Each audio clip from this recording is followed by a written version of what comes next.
तो चलिए मेरे प्यारे स्टूडेंट, तो यहाँ पे जो हम गणित का पेपर जो सॉल्व कर रहे थे, तो इसमें हमारा यहाँ पे जो लास्ट वाला खंड बचा हुआ था, ठीक है, ये जो लास्ट वाला खंड था ये वाला, ठीक है, ये वाला जो खंड बचा हुआ था इसको हम यहाँ पे सॉल्व करना था हमको, ठीक है। तो इसके पहले हमने यहाँ पे जितने भी इसके खंड है हमने कंप्लीट कर दिया है। यहाँ पे लास्ट वाला खंड है, इसको यहाँ पे हम कंप्लीट करते हैं, ठीक है। तो इसमें क्या है कि इसको हम सॉल्व करने से पहले इससे भी जो इंपॉर्टेंट है वो मैं आपको यहाँ पे सॉल्व कराना चाहता हूँ, ठीक है। तो देखिए सबसे पहले इसके मैंने पिछले वीडियो में मतलब मैंने बताया था आपको कि ये सब मैंने बहुत सारे क्वेश्चन आपको बताए थे। तो इसमें जो सबसे इंपॉर्टेंट है वो आप यहाँ पे देख लीजिए, ठीक है।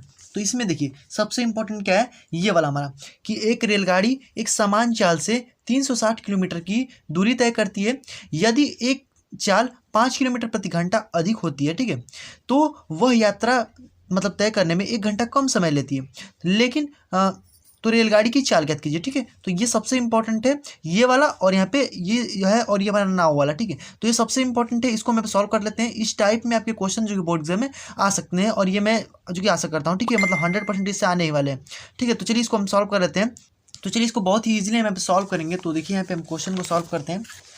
तो देखिए ये हमारा क्वेश्चन दिया है, देखिए इसको हम बहुत ही इजीली सॉल्व करेंगे, क्योंकि ऐसे टाइप में आपको क्वेश्चन जो कि दिया जा सकता है, क्योंकि कई बार से जो कि पूछा नहीं गया है, और इसको अब जो कि 2023 में पूछा जा सकता है, ठीक है। तो इसको हम सॉल्व कर लेते हैं। देखिए बहुत ही आसान, मतलब इसका मेथड थोड़ा सा आप समझ जाइएगा ना, मतलब कैसे इसको लगाना है तो आप आसानी से लगा पाएंगे, नहीं तो फिर कहेंगे कि आप जो कि बताए थे नहीं, ठीक है। तो यहाँ पे आप देख लीजिए भाई, यहाँ पे देखिए एक रेलगाड़ी एक समान चाल से जो कि 360 किलोमीटर तय करती है, मतलब कि यहाँ पे क्या बोला गया आपको, रेलगाड़ी की चाल, ठीक है। तो रेलगाड़ी की चाल आप मान लीजिए, यहाँ पे रेलगाड़ी की चाल माना रेल गाड़ी की चाल बराबर x किलोमीटर प्रति घंटा, ठीक है। ये आप मान लीजिए x किलोमीटर प्रति घंटा है, ठीक है। और यहाँ पे दिया क्या गया हमारा, देखिए अब हमारे दिए क्या गए हैं कि एक रेलगाड़ी जो कि समान चाल से 360 किलोमीटर की दूरी तय करती है, ठीक है। कुल दूरी हमारे कितना दिया हुआ है, तो यहाँ पे दिया हुआ है कुल दूरी, ठीक है। कुल दूरी हमारे कितना दिया हुआ है, तो यहाँ पे 360 किलोमीटर, ठीक है। तो ये हमारा जो कुल दूरी दिया गया है, और यहाँ पे हम 40 को मान लिए हैं, ओके, इतना क्लियर है। अब देखिए तो ये तो था हमारे यहाँ पे रेलगाड़ी की प्रारंभिक चाल, ठीक है, इसको प्रारंभिक चाल मान लीजिए, ठीक है। मतलब कि सबसे पहले हम इसको हमने x माना है प्रारंभिक चाल को, अब हम निकाल लेते हैं द्वितीय चाल, मतलब कि यहाँ पर रेलगाड़ी की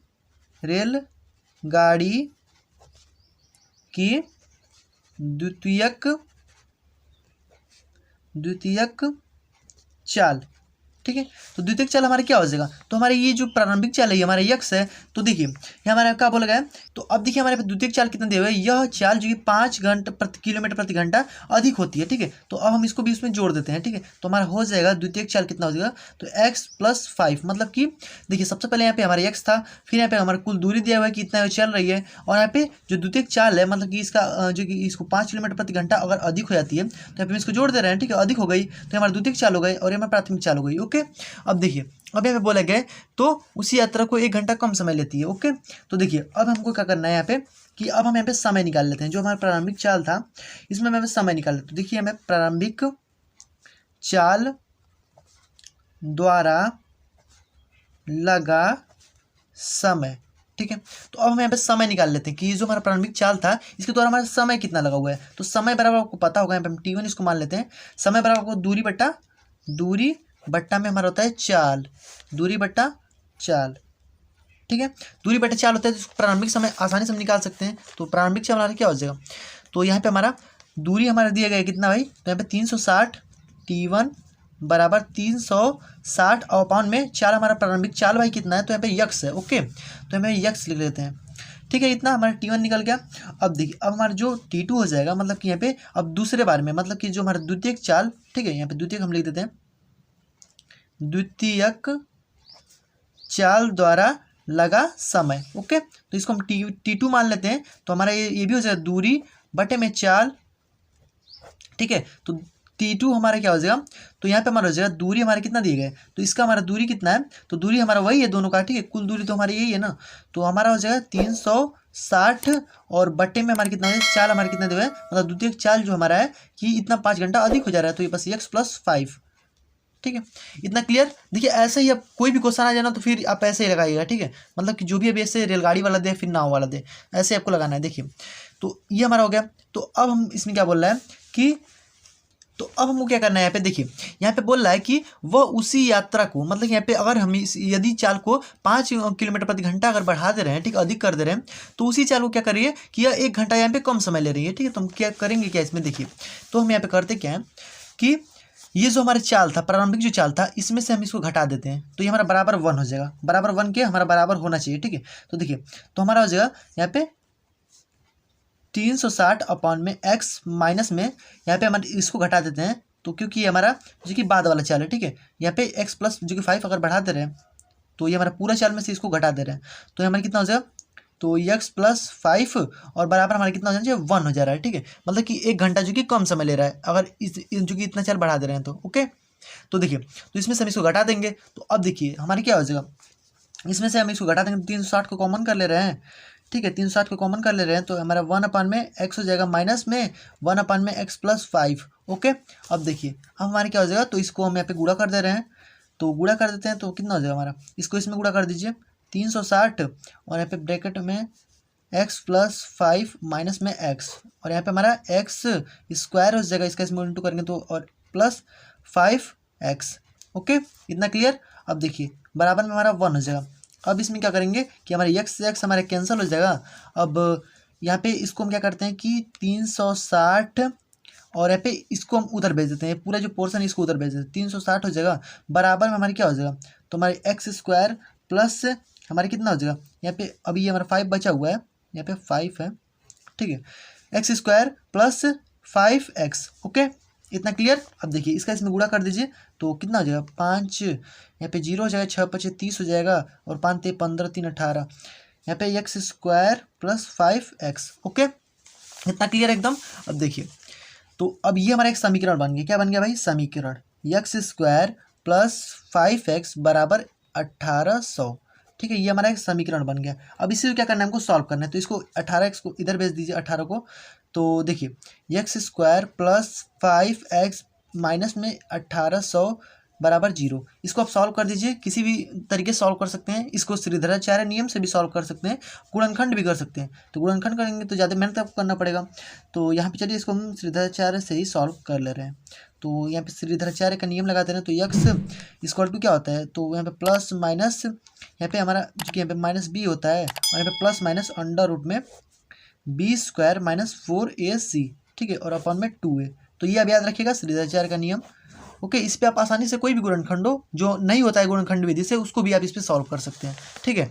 तो देखिए इसको सॉल्व कर लेते हैं, तो माइनस बी हमारा ये हो जाएगा, तो यक्स इक्वल टू यहाँ पे हमारा -5 हो जाएगा, और प्लस माइनस अंडर रूट में यहाँ पे बी का स्क्वायर मतलब कि 5 का स्क्वायर, तो 25 हो जाएगा, और माइनस 4ac, तो 4 हो जाएगा, और यहाँ पे ac का मतलब क्या है कि हमारा ये होगा, ठीक है, मतलब 1800, तो 1800 हो जाएगा, और यहाँ पे 1 हमारा इसका है, तो यहाँ पे 1800,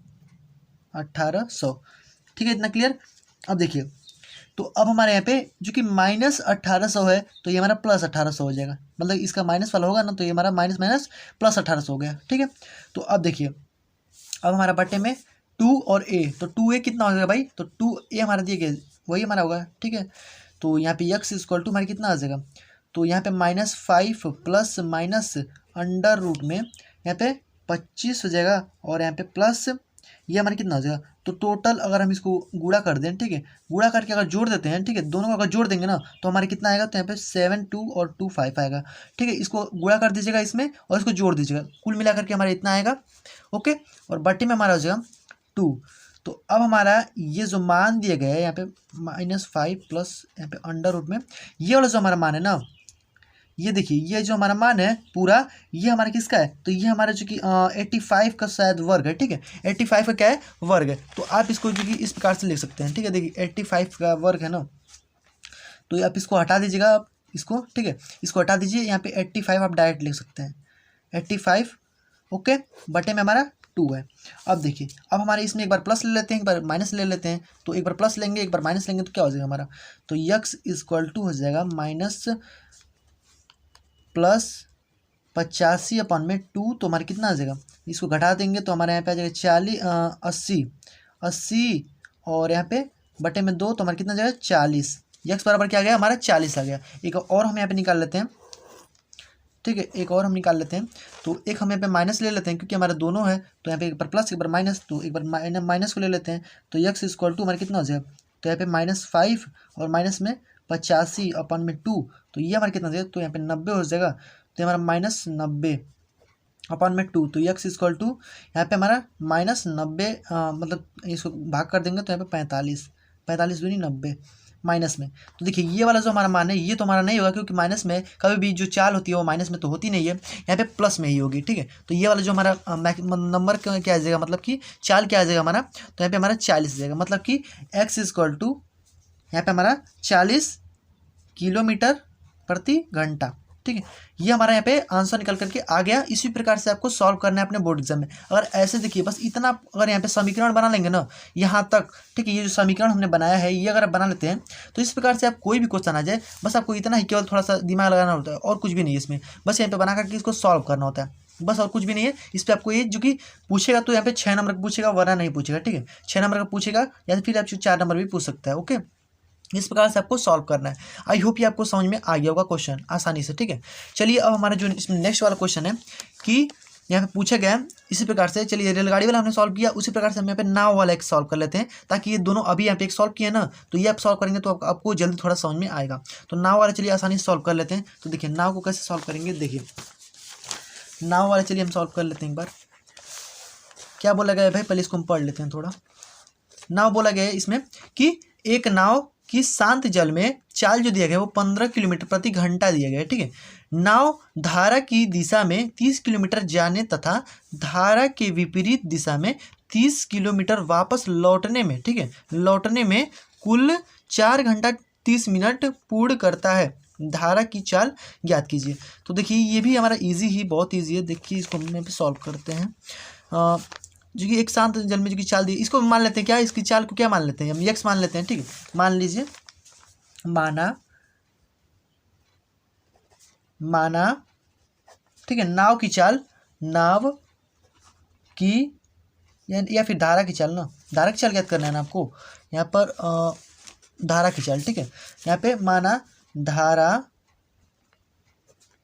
की चाल बराबर क्या हो जाएगा हमारा x किलोमीटर प्रति घंटा। ठीक है, तो अब देखिए, तो अब हमारे यहाँ पे मान लीजिए हम जो कि x किलोमीटर प्रति घंटा जो कि धारा की चाल है। ठीक है, तो अब हम यहाँ पे नाव की चाल क्या है हमारे दिया गया कि नाव की चाल इसकी जो है शांत जल में नाव की चाल जो है 15 किलोमीटर प्रति घंटा है। तो 15 किलोमीटर प्रति घंटा यहाँ पे लिख लेते हैं नाव की चाल।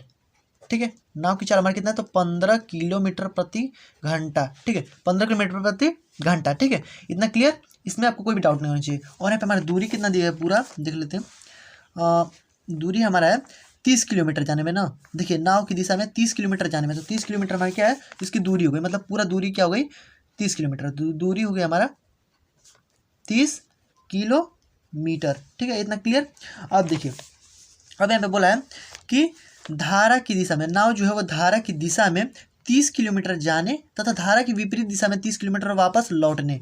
ठीक है, तो अब देखिए अगर धारा की दिशा में मान लीजिए अगर कोई भी चीज़ धारा इधर की ओर बह रही है और हम इधर की ओर ही जाएँ तो हमारा जो स्पीड होगा वो जुड़ जाएगा, मतलब कि धारा की भी स्पीड जुड़ जाएगी और जो नाव की स्पीड है वो भी जुड़ जाएगी। ठीक है, तो दोनों हमारे यहाँ पे जुड़ जाएगा। तो अब हम यहाँ पे लिखेंगे, क्या लिखेंगे भाई, तो धारा की दिशा में नाव की चाल। ठीक है भाई, ध्यान से देखिएगा, बस इसी प्रकार से आपको सॉल्व करना है। इतना स्टेप अगर जान जाएंगे ना तो आप कोई भी समीकरण इस प्रकार से आए तो बना लेंगे। ठीक है, तो धारा की जो दिशा में अगर देखेंगे तो हमारा प्लस हो जाएगा, तो क्या हो जाएगा, तो हमारे यहाँ पे हो जाएगा x + 15, मतलब कि हमारी चाल ये है धारा की और जो कि नाव की चाल है हमारी ये, तो दोनों प्लस हो गया, तो हमारे x + 15 यहाँ पे क्या हो जाएगा किलोमीटर प्रति घंटा। ठीक है, इतना क्लियर। अब देखिए इतना क्लियर आपको। अब अगला है हमारा, और फिर यहाँ पे ये हमारा चाल निकल गया। अब हम यहाँ पे दूरी देख, मतलब कि समय देख लेते हैं। ठीक है, कि धारा की दिशा में हमें समय कितना लग रहा है। ठीक है, हम यहाँ पे ये देख लेते हैं, तो धारा की दिशा में समय। ठीक है, अगर धारा की दिशा में हम जा रहे हैं तो उसमें कुछ समय भी तो लगेगा ना, तो समय क्या हो जाएगा, समय बराबर होता है दूरी बटा चाल। ठीक है, दूरी बटा चाल। ओके, समय हम यहाँ पे निकाल लेते हैं। देखिए एकदम उसी प्रकार से जैसे अपने ट्रेन वाला जो सॉल्व किया ना, रेलगाड़ी वाला, वैसे ही एकदम इसको भी सॉल्व करना है। बस इसमें कोई भी थोड़ा सा बस डिफरेंट है, बस यहाँ पे देखिए वैसे एकदम इसको समीकरण भी बनाना है। ठीक है, देखिए यहाँ पे अब समय बराबर क्या हो जाएगा हमारा, दूरी दूरी हमारे कितना दिए गए, तो दूरी हमारे यहाँ पे 30 किलोमीटर ना, देखिए हमारा 30 किलोमीटर हो जाएगा। चाल हमारे कितना दिए गए, तो चाल हमारे कितना आएगा, तो हमको ये धारा की दिशा में जो कि समय जो कि निकालना है, तो धारा की दिशा में चाल भी लेंगे, तो धारा की दिशा में चाल कितने हैं भाई, तो यक्स प्लस यहाँ पे 15, ठीक है 15 हो गया। ओके, घंटा ये लगेगा। ओके, इतना क्लियर है। अब देखिए अब हम यहाँ पे धारा की विपरीत दिशा में निकाल लेते हैं। हमने धारा की दिशा में निकाल लिया चाल, अब हम इसके विपरीत दिशा में चाल निकालेंगे। तो देखिए धारा के विपरीत विपरीत दिशा में नाव की चाल, ठीक है, आप यहाँ पे चाल लिख दीजिएगा। ओके, तो हमारे क्या हो जाएगा, धारा के विपरीत दिशा में करेंगे तो ये जो हमारा चाल है, इस वाली चाल में से जो हमारा यहाँ पे नाव की चाल होगी वो घट जाएगी, तो हमारे यक्स माइनस 15, ठीक है। अब देखिए अब धारा की दिशा में समय निकाल, धारा के विपरीत दिशा में समय निकाल लेते हैं। तो धारा के विपरीत दिशा में समय। ओके, अब समय भी निकाल लेते हैं भाई। समय भाई कितना होगा, तो यहाँ पे टी हम मान लेते हैं, इसको देखिए T1 मान लेते हैं। चलिए इसको हम T1 मान लेते हैं और इसको T2 मान लेते हैं, ठीक है, कोई दिक्कत नहीं। तो ये हमारा कितना जाए, तो हमारा देखिए दूरी तो हमारा वही है 30। ओके, देखिए एकदम वैसा ही है जैसा आपने अभी ऊपर यहाँ पे ट्रेन रेलगाड़ी वाला सॉल्व किया, ठीक है। तो अब यहाँ पे 30 हो जाएगा। अब यहाँ पे विपरीत दिशा में तो हमारे जो चाल होगा हमारे यक्स माइनस 15। ओके, देखिए अब हमारे यहाँ पे दो चीज़ें मिला हुआ है। अब देखिए अब हम इससे कैसे निकालते हैं इसको, तो देखिए अब क्या करना है, क्या है कि यहाँ पे अगर बोल रहा है कि अगर यहाँ पे देख सकते हैं आप कि देखिए मतलब जाने में और लौटने में कुल इसे 4 घंटा 30 मिनट पूर्ण मतलब कि लगता है, ठीक है, 4 घंटा 30 मिनट पूरा लगता है। तो अगर हम यहाँ पे देखिए जाना और आना दोनों हमने निकाल लिया है यहाँ पे, ठीक है, मतलब धारा की दिशा में एक बार और धारा की विपरीत दिशा में दोनों हमने समय यहाँ पे निकाल लिया है। तो देखिए अब हम दोनों क्या करेंगे, जोड़ देंगे, ठीक है। अगर हम जोड़ देते हैं यहाँ पे इसको 30 अपॉन में यक्स प्लस 15 और यहाँ पे प्लस करेंगे 30 प्लस यक्स माइनस 15, तो ये हमारे किसके बराबर होना चाहिए, तो यहाँ पे हमारा 4 घंटा 30 मिनट। 4 घंटा 30 मिनट का मतलब क्या है कि 4.5 घंटा, यहाँ पे इसको हम लिख सकते हैं 4.5 घंटा, मतलब 4 घंटा यहाँ पे 0.5 मतलब कि यहाँ पे 4.5 घंटा। ओके, तो अब हम यहाँ पे इसको 10 हटा दे रहे हैं, तो यहाँ पे 10 नीचे लगा देंगे तो हमारा 10 हट जाएगा, और इसको हम 5 से काट दे रहे हैं तो 5 9 45 हो जाएगा, 5 दूनी के 10। ओके, अब देखिए अब इतना आपको क्लियर कर लेना है। अब यहाँ पे देखिए जो हमारा समीकरण बना हुआ है एकदम उसी प्रकार से जैसे उसमें आपने सॉल्व किया वैसे ही आपको इसमें भी सॉल्व करना है। इस प्रकार से 30 लगा यहाँ पे बाहर ले लीजिएगा, यहाँ पे यक्स प्लस 15 हो जाएगा, और यहाँ पे सॉरी ये नहीं है प्लस 1 अपॉन में यक्स माइनस 15, और यहाँ पे बराबर में हमारा हो जाएगा 9 अपॉन में 2। देखिए ये हमारा जो अब समीकरण है ना, इसको आप सॉल्व कर लीजिएगा भाई, ठीक है, क्योंकि देखिए अब भाई मैं पूरा यहाँ पे सॉल्व कराने जाऊँगा तो बहुत ज़्यादा टाइम लग जाएगा। आप इसको जरूर से सॉल्व कर लीजिएगा और इसका आंसर आप हमें बताइएगा कमेंट करके कितना आएगा, ठीक है। आप इसको देखिए एकदम वैसे ही हमारा फॉर्मूला बना हुआ है, इसको आप इधर गुणा करिएगा, इसका इधर गुणा करिएगा, और ये जो होगा हमारा ऊपर यहाँ पे आ जाएगा, और फिर यहाँ पे नीचे वाला जो पार्ट होगा पोर्सन इधर भेज दीजिएगा, और फिर यहाँ पे इसको सॉल्व कर दीजिएगा। इसमें से आपका यहाँ पे यक्स का मान आ जाएगा, जो कि आपका क्या होगा, यहाँ पे धारा की चाल होगी, तो धारा की चाल आपको ज्ञात करना है, यहाँ पर निकल करके आ जाएगा। सेम टू सेम आपका जो रेलगाड़ी वाला था वैसे एकदम इसको भी सॉल्व करना है, ठीक है। तो आप इसको सॉल्व कर लीजिएगा। तो चलिए हम यहाँ पे नेक्स्ट क्वेश्चन की तरफ बढ़ते हैं। तो अगला हमारा जो क्वेश्चन है यहाँ पे, तो चलिए हम कुछ इस प्रकार वाला क्वेश्चन आप सॉल्व कर ले रहे हैं। यहाँ पे देखिए दिए गए हैं कि किसी आयताकार मैदान का विकर्ण जो है इसकी छोटी भुजा से 60 मीटर अधिक लंबा है। यदि इसकी भुजा, इसकी मतलब बड़ी भुजा छोटी भुजा से 30 मीटर अधिक हो तो मैदान का परिमाप ज्ञात कीजिए। बस देखिए ध्यान से आप क्वेश्चन को पढ़िएगा, आपको हर क्वेश्चन आ जाएगा, ठीक है। अगर आप हड़बड़ा के पढ़ेंगे ना तो आपको नहीं आएगा। ये नहीं कि आप भाई इतना बड़ा दिया है ये मतलब कि बहुत डरावना है, ठीक है, कुछ भी नहीं भाई, बहुत ईजी। बस ध्यान से आप पढ़िएगा क्वेश्चन को, आप आसानी से लगा लेंगे, ये गारंटी मैं देता हूँ आपको। बस आप एकदम शांति मन से पढ़िएगा, बहुत ही आसान तरीके से आप सॉल्व कर पाएंगे। देखिए विकर्ण इसकी छोटी भुजा से 60 मीटर अधिक है, तो इसको आप पहले मान लीजिए कि इसका जो क्या है आयताकार जो कि मैदान का जो कि छोटी भुजा मान लीजिए आप यक्स है, ठीक है। चलिए इसको मान करके सॉल्व करते हैं। चलिए यहाँ पे इसको सॉल्व कर लेते हैं बहुत ही इजी तरीके से। देखिए यहाँ पे हम इसको बहुत ही आसान तरीके से सॉल्व करेंगे। देखिए बस आपको ध्यान से पढ़ना है, एकदम क्वेश्चन के अकॉर्डिंग आपको यहाँ पे सॉल्व करना है। देखिए ये मान लीजिए कि हमारा एक आयताकार जो कि मैदान है, ठीक है, तो इसमें हमारी ये छोटी भुजा हो जाएगी, ये हमारी बड़ी भुजा हो जाएगी, ठीक है, ये वाली। तो अब देखिए इसमें हमारा एक बोला गया है कि इसको मान लेते हैं, चलिए पहले कि माना छोटी भुजा क्या है, यक्स है, ठीक है, छोटी भुजा यक्स है, छोटी भुजा यक्स है, ठीक है, मान ले रहे हैं भाई छोटी भुजा यक्स है। तो अब देखिए इसमें हमारा बोला गया है कि विकर्ण है इसमें, ठीक है, एक विकर्ण हम बना देते हैं, ये विकर्ण है, ठीक है। अब देखिए अब इसमें आप डायग्राम में समझिए कैसे बनाना है। देखिए बोला क्या गया कि किसी आयताकार मैदान का विकर्ण जो है इसकी छोटी भुजा से 60 मीटर अधिक है, मतलब ये छोटी भुजा हमारा यक्स मान लिया है और ये 60 मीटर क्या है, अधिक है, तो यक्स प्लस 60 हो जाएगा, ठीक है, इसका विकर्ण। इसको आप मान लीजिए ए बी सी और डी, ठीक है, कोई दिक्कत नहीं इतना। अब देखिए यदि इसकी भुजा, देखिए बस एक एक पार्ट को लेकर यहाँ पे सॉल्व करिए, यदि इसकी भुजा, बड़ी भुजा छोटी भुजा से 30 मीटर अधिक हो, ठीक है। अब देखिए अब इसमें ये बड़ी भुजा जो है हमारी छोटी भुजा से, ये हमारी यक्स है और ये 30 मीटर क्या है, अधिक है, ठीक है, 30 मीटर क्या है, अधिक है, तो यहाँ पर हम लिखेंगे यक्स प्लस 30, ठीक है, यक्स प्लस हमारा 30 हो जाएगा क्योंकि 30 मीटर अधिक है। ओके, इतना क्लियर। अब देखिए अब हमारे क्या करना है, बस अभी ये हमारा सॉल्व हो जाएगा। अब देखिए बहुत ही ईजी तरीके से, अब हमारे यहाँ पे विकर्ण जो है, विकर्ण, ठीक है, विकर्ण क्या है भाई, यक्स प्लस 60 हो जाएगा और इसकी जो छोटी भुजा हो जाएगी, मतलब बड़ी भुजा, ये हमारी बड़ी भुजा हो जाएगी, बड़ी भुजा कितनी हो जाएगी, यक्स प्लस 30 हो जाएगी। ओके, देखिए अब क्या करना है भाई इसमें, अब हम त्रिभुज ए और यहाँ पे बी और सी में चलते हैं, ठीक है, ये हमारे देखिए यक्स है तो ये भी तो हमारा यक्स ही होगा ना। देखिए अब त्रिभुज ए बी सी में, ठीक है, चलते हैं भाई ए बी सी में। तो अब चलते हैं भाई, तो इसमें हम देखिए ये हमारा समकोण त्रिभुज कुछ दिखाई दे रहा है, तो इसमें हम पाइथागोरस प्रमेय को लगा देते हैं। पाइथागोरस प्रमेय क्या होता है, ए बी, यहाँ पे अब इसको देखिए हमारे क्या होता है, ए सी का square equal to A B का स्क्वायर, ए बी का स्क्वायर और यहाँ पे प्लस बी सी का स्क्वायर, ठीक है, मतलब कर्ण का स्क्वायर बराबर लंब का स्क्वायर और प्लस आधार का स्क्वायर, ठीक है, ये हमारा होता है। अब इस पर आपको रख कर सॉल्व कर देना। देखिए हमारी सारी चीज़ें दी गई हैं, ए सी का स्क्वायर मतलब कि कर्ण का स्क्वायर, तो हमारे एक्स प्लस 60 का होल स्क्वायर हो जाएगा, बराबर में हो जाएगा ए बी का स्क्वायर, ए बी हमारे कितने दिए, तो यहाँ पे यक्स प्लस 30 हो जाएगा, इसका वर्ग हो जाएगा, प्लस यहाँ पे बी सी हमारा यहाँ पे कितना है, तो बी सी में हमारा यक्स का स्क्वायर, ठीक है, बस इसी को आपको सॉल्व कर देना है, ठीक है। तो आप इसको सॉल्व कर लेंगे, चलिए हम सॉल्व कर दे रहे हैं, ठीक है। चलिए यहाँ पे ए प्लस बी का होल स्क्वायर लगा दीजिए, तो होल स्क्वायर करेंगे तो क्या हो जाएगा हमारे ए स्क्वायर प्लस बी स्क्वायर, मतलब कि इसका 60 का स्क्वायर करेंगे कितना होगा, 3600, ठीक है, 3600 a square plus b square plus 2ab, two का इसमें गुणा कर दीजिए, तो 6 दूनी 12 हो जाएगा, तो 120 और ये यक्स, ठीक है, मतलब 2ab, तो हमारा इसका गुणा हो जाएगा, तो ये हमारा हो गया इतना। अब बराबर में इधर में हम सॉल्व कर लेते हैं, तो यह हमारा हो जाएगा ए स्क्वायर प्लस बी स्क्वायर, तो हमारे 3 का स्क्वायर 900 हो जाएगा और यहाँ पे प्लस फिर यहाँ पे 2ab, तो 2 का हम इसमें गुणा कर देंगे, तो 3 दूनी के 6, मतलब कि यहाँ पे 60 और यक्स, ठीक है, 60 यक्स और प्लस एक्स का स्क्वायर, ये हमारा, ठीक है, इतना क्लियर।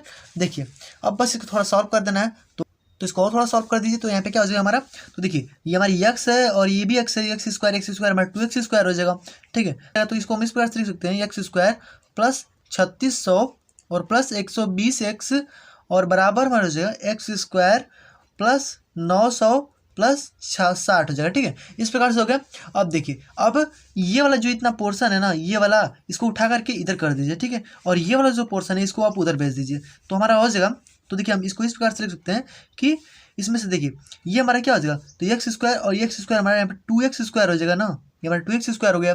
तो अब हम इसको जब इधर भेजेंगे तो क्या हो जाएगा, हमारा एक्स स्क्वायर है और ये हमारा 2x स्क्वायर, तो एक हमारा घट जाएगा, तो हमारे एक्स स्क्वायर बचेगा और यहाँ पे बराबर में हमारे क्या हो जाएगा, बराबर हो जाएगा हमारा, इसको जब इधर भेजेंगे तो हमारा यहाँ पे 120 में से जब हमारा 60 जाएगा, मतलब इसको इधर भेजेंगे तो माइनस में हो जाएगा, ये दोनों माइनस में हो जाएगा, तो 120 में से 60 घटाएंगे तो कितना हो जाएगा, 120 में से जब हमारा 60 जाएगा तो हमारा केवल 60 बचेगा, ठीक है, तो यहाँ पे 60 लिख देते हैं केवल, तो यहाँ पर हमारा केवल 60 बचेगा और यहाँ पे 900 को इधर भेजेंगे तो 900 जब इधर आएगा तो 900 भी घट जाएगा, तो इसमें घटेगा तो कितना होगा, तो 3600 में से हमारा 900 जब जाएगा तो हमारा कितना हो जाएगा, तो हमारा 2700 हो जाएगा, ठीक है, तो यहाँ पे हमारा 2700, ठीक है, प्लस 2700, ठीक है। तो अब हम इसको इन दोनों पोर्शन को इधर भेज देते हैं, तो x square minus 60x minus 2700 बराबर में 0। अब भाई देखिए मैं इतना आप काम कर दिया हूँ, इसके आगे काम करने की जिम्मेदारी आपकी है। अब इसके आगे आप सॉल्व कर लीजिएगा, क्योंकि देखिए भाई अब मैं पूरा सॉल्व कराने जाऊँगा तो और आप भी आपको क्वेश्चन नहीं बता पाऊंगा, ठीक है।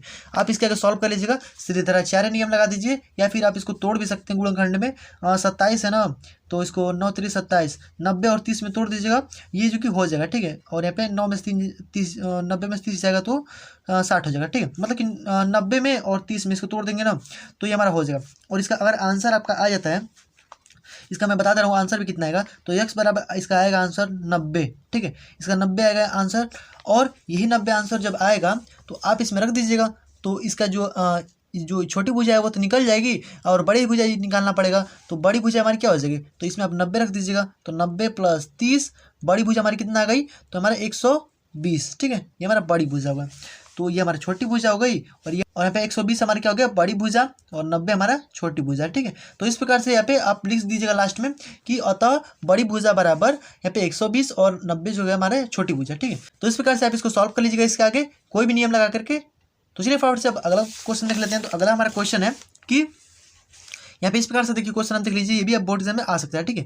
क्या है भाई कि दो संख्याओं के वर्गों का अंतर 180 है, छोटी संख्या का वर्ग बड़ी संख्या का 8 गुनी है, तो दोनों संख्याओं को ज्ञात कीजिए, ठीक है। तो देखिए इसको भी आसानी से चलिए सॉल्व कर लेते हैं। तो इसको देखिए, इसको कैसे आपको सॉल्व करना है वो आप देख लीजिए। केवल मैं आपको तरीका बता दे रहा हूँ, आपको सॉल्व आपको खुद करना है, ठीक है। देखिए यहाँ पे क्या बोला गया है भाई कि यहाँ पे दो संख्याओं के वर्गों का अंतर, मान लीजिए कोई भी संख्या है, तो मान लेते हैं हम यहाँ पे कि दो संख्या है ना, तो इसमें मान लीजिए एक हमारा बड़ी संख्या होगी, एक छोटी संख्या होगी, ये तो आपको क्लियर है ना, एक बड़ी होगी एक छोटी होगी। तो इसमें मान लेते हैं कि माना बड़ी संख्या, ठीक है, बड़ी संख्या यक्स है, ठीक है। मान ले रहे हैं कि बड़ी संख्या क्या है, यक्स है, ओके, इतना क्लियर। अब देखिए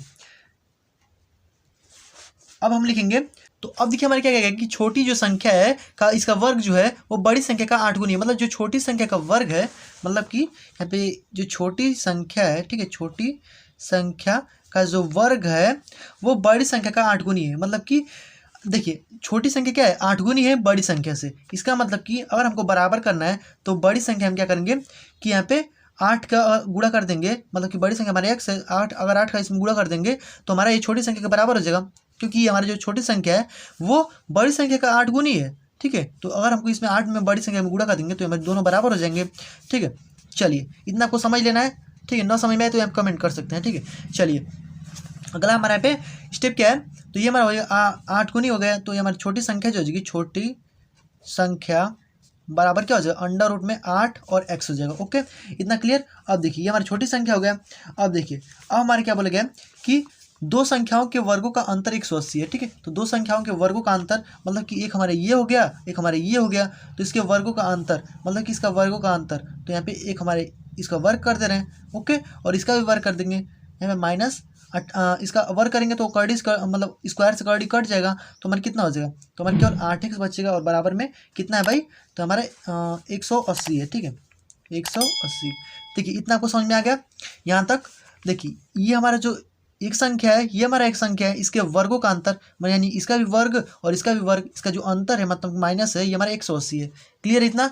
अब देखिए तो अब हम करना क्या है इसमें कि इसको बस हमको सॉल्व कर देना है, ठीक है। इसी को अगर सॉल्व कर देंगे आप तो इसका आंसर जो कि निकल के आ जाएगा, और बहुत ही इजी है, आप इसे सॉल्व कर लीजिएगा, ठीक है।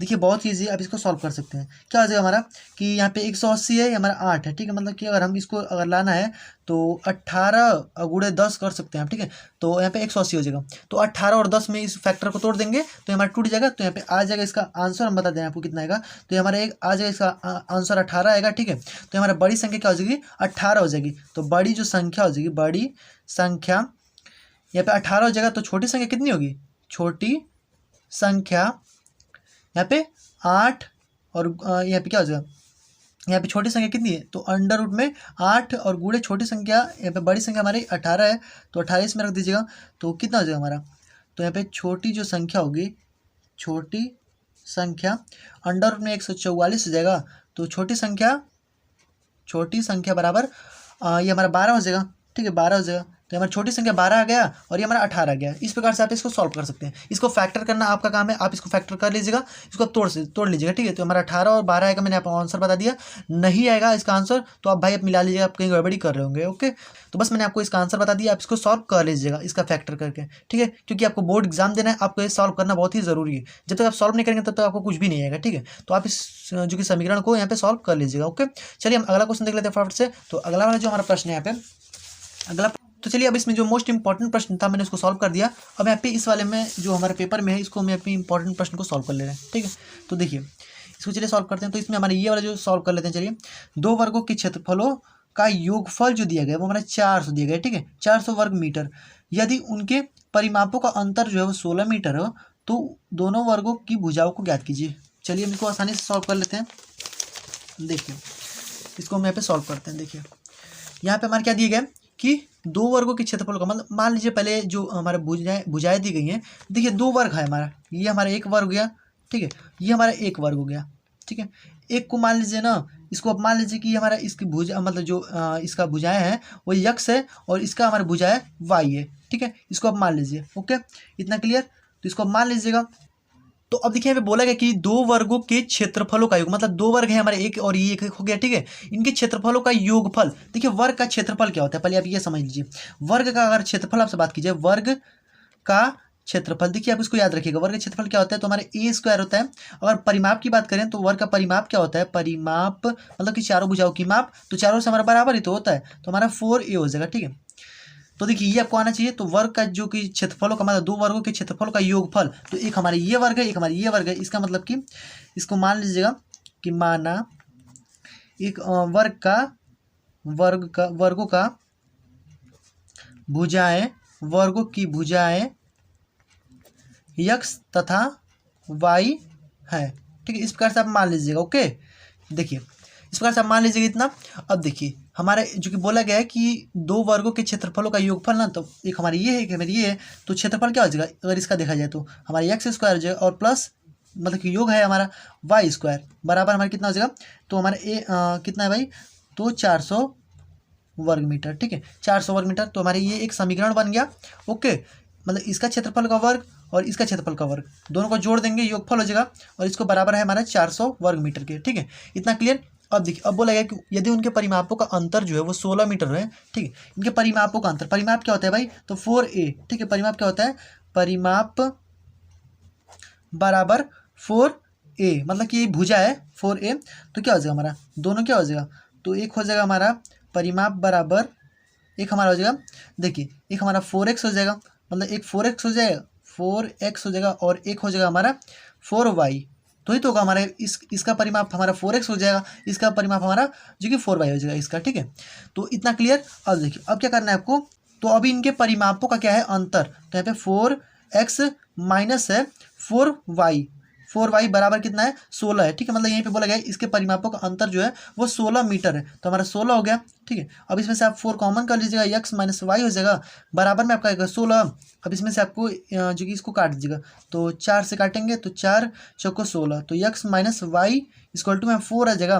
तो देखिए ये आपका यहाँ पे दो समीकरण बन गया। अब इसमें अब दोनों को लेकर के सॉल्व कर लीजिएगा, ठीक है। अब इसमें आपको कुछ भी नहीं बताऊंगा, ठीक है। आप इसको सॉल्व कर लीजिएगा कैसे भी करके, क्योंकि यहाँ पे अब देखिए यहाँ पे इसमें से अब x का मान निकाल लीजिएगा चाहे y का मान निकाल लीजिएगा, कोई भी एक मान निकाल करके इसमें आप रख दीजिएगा, इसको सॉल्व कर दीजिएगा, जो भी आपका मान आएगा आप यहाँ पे निकाल सकते हैं, ठीक है।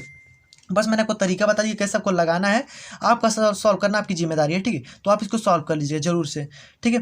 तो आई होप कि आपको इतना समझ में आ गया होगा। तो भाई अभी इतने क्वेश्चनों को आप जरूर से तैयार कर लीजिएगा, ठीक है। इससे बाहर आपका एक भी प्रश्न नहीं आएगा, ठीक है। बस आप इन क्वेश्चनों को जरूर से तैयार कर लीजिएगा। चलिए मिलते हैं नेक्स्ट वीडियो में, तब तक के लिए गुड बाय, जय हिंद, वंदे मातरम।